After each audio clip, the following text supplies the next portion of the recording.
Welcome to day 2 of the Leads Made Easy Challenge.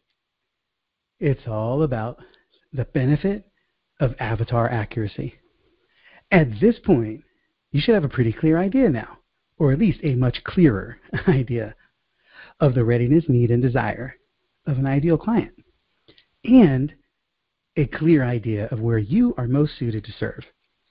So what's the benefit of an avatar? Well, this bullseye represents what a lot of people miss the mark. The problem for most people is we don't know that we miss the mark, and we rarely know by how much. Having a refined avatar helps you get to know crystal clearly just how far off track you might be, and helps you get really clear of when you've landed on the mark. You might be asking, why didn't we do refining your avatar in day 1? Good question. Let's just get real. If I said when we first started this, hey, we're going to refine your avatar, you probably would have rolled your eyes and partially checked out. May not have been as engaged, right?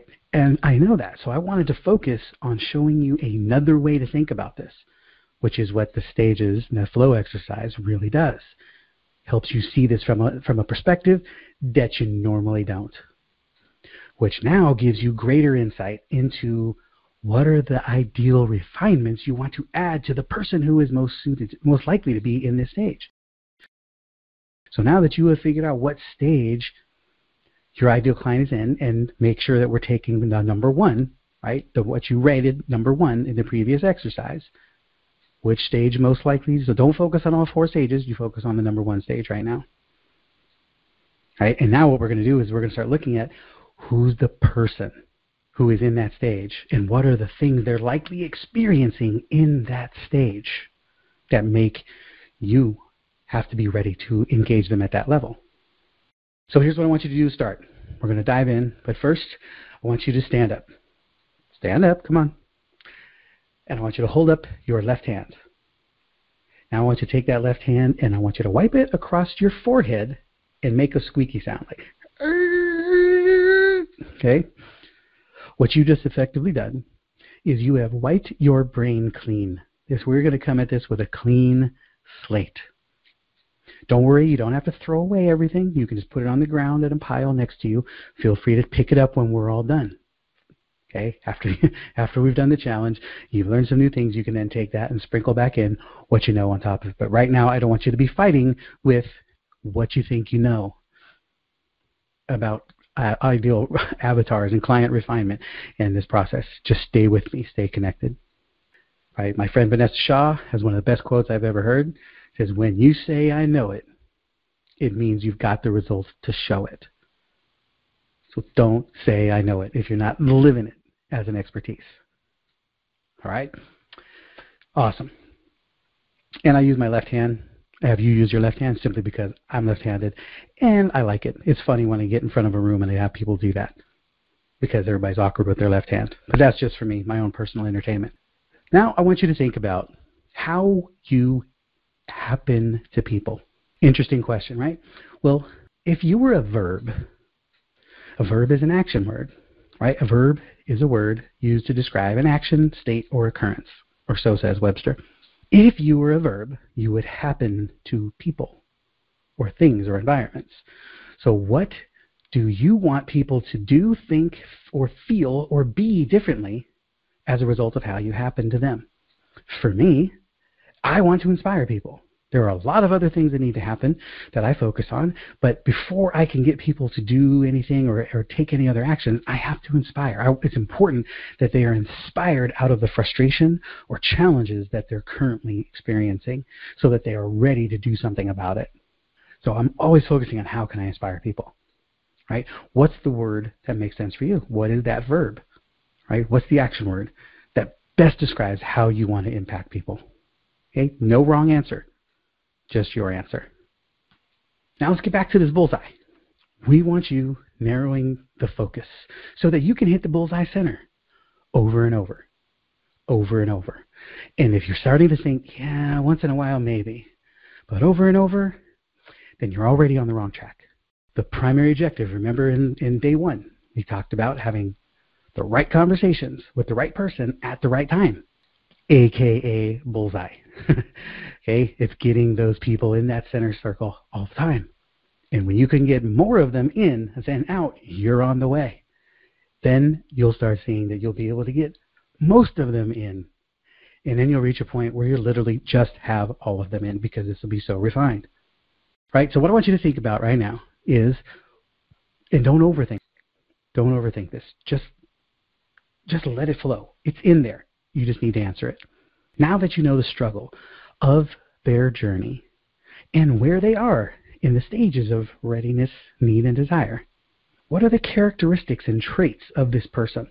What are the characteristics and traits of this person? Now, here's the most important part of this. You need to understand this is your business. You choose who you work with. Right? I get clients come to me, I got this clients, I'm dragging them in all the time. I'm trying to make them do all this work. They won't listen. Well, why did you let that person hire you? You're the one who brought that client in. Don't just bring people on because they can pay you. Bring people in because they're a bullseye. Bring people in because you are ideally suited to serve them and you want to serve them. And you're going to be at your best self because of who you're serving and how. So here's some questions you want to think about. What would you desire in this person? Right? As an example, what would you desire? Do you want hunger, passion, patience? Do you want timeliness? Do you want creativity? Do you want people who color outside the lines? Do you want people who will follow orders? Right? There's there's no end to the ways you can think about this and the perspectives you can bring. The only thing that matters is that it fits for you.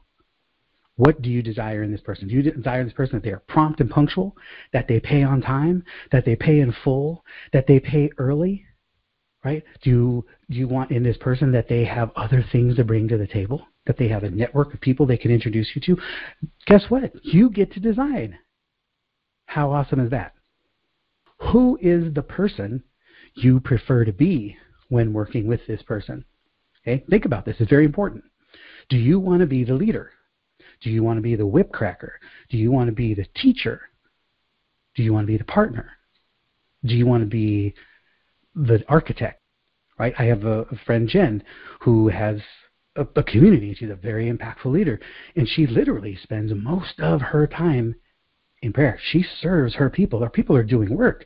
She spends tons of time in prayer and meditation, focusing on bringing in good vibes, holding the container for their transformations. Like Moses on the hill in the Battle of Jericho, right? He held his hands up in prayer. That was his role. He wasn't to go down into the battle. He was to keep God's presence front and center. Right? Who is the person you prefer to be when working with this person? Right? I want to be a partner.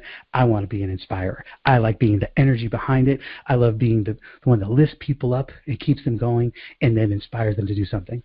Right? And the people that I want to do that with are the people who are frustrated and tired of the results. Right? So who's the person that you prefer to be? And then what are the traits of the person that I want to serve?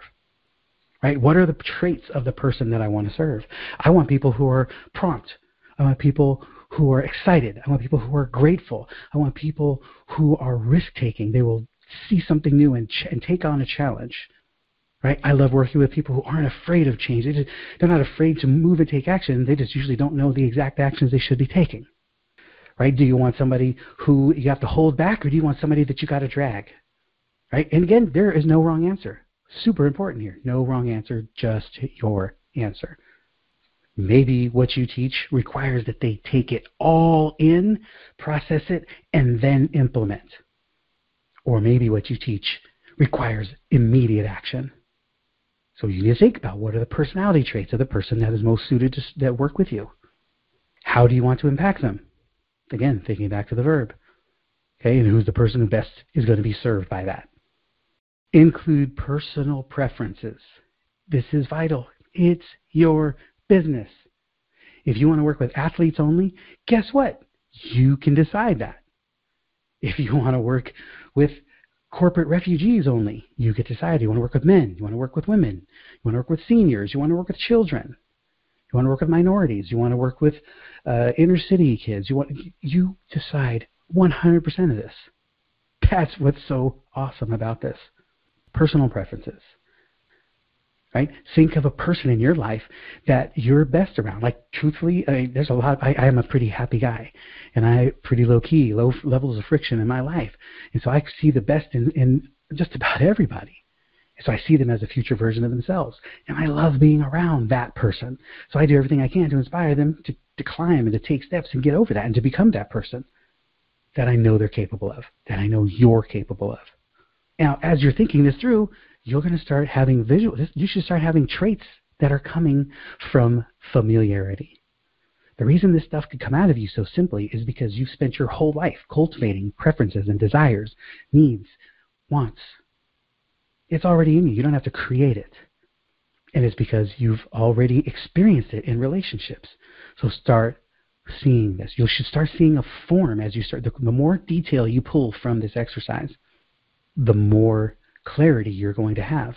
And then you're going to start literally thinking of somebody. You're like, this reminds me of my client, Kathy. This reminds me of my client, Antia, Jim, or my father, Bill, or my sister, or my brother, or my second grade teacher, right? And as this person comes out, it's okay, because two things here. One, you don't have to marry this person. You can pick an avatar, and then as you get deeper into it, you might find you want to refine it and change it. Great, you get to do that. And so you don't have to nail it. This is not for life. And then the other part of this is that I want to encourage you to get it wrong. Encourage you to get it wrong. Be willing to make the mistake. Just get in action. Right? Give them a name, like Jenny. Right? Give you a quick example of Jenny. My wife, Cindy, is a corporate refugee. She spent 25 years in corporate retail management, Target, Old Navy, Mervyn's. When she was at Old Navy, their avatar was a woman named Jenny. Jenny was a 30-year-old married suburban housewife who had elementary school children, a dog at home, and she was the team mom, the soccer mom, all that. She was the one who was engaged, right? And there's a huge list of characteristics and traits. They literally have a personality profile of Jenny and her husband, Mike, and their kids. And in the store, they talked about Jenny all the time. When they were setting up ad displays and folding clothes, how would Jenny think of this? How would Jenny respond to this? Would Jenny's eyes respond to this? Is that something you would say to Jenny? They talked about her as if she was a real entity, so they could relate to her. And then when she came in the store, they completely overwhelmed her with awesomeness because they knew exactly who she was all the time. It's powerful and it's real, and it'll work for you. So your challenge for today is to identify your verb and to conduct the first stage here of the perfect client attraction exercise. Go through these lists, answer those questions, answer a bunch more. Here's the thing to be aware of.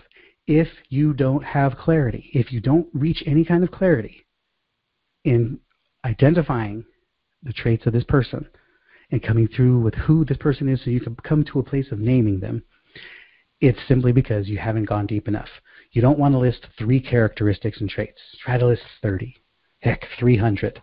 I used to have clients go through this exercise when we first started working with them and then email me the traits.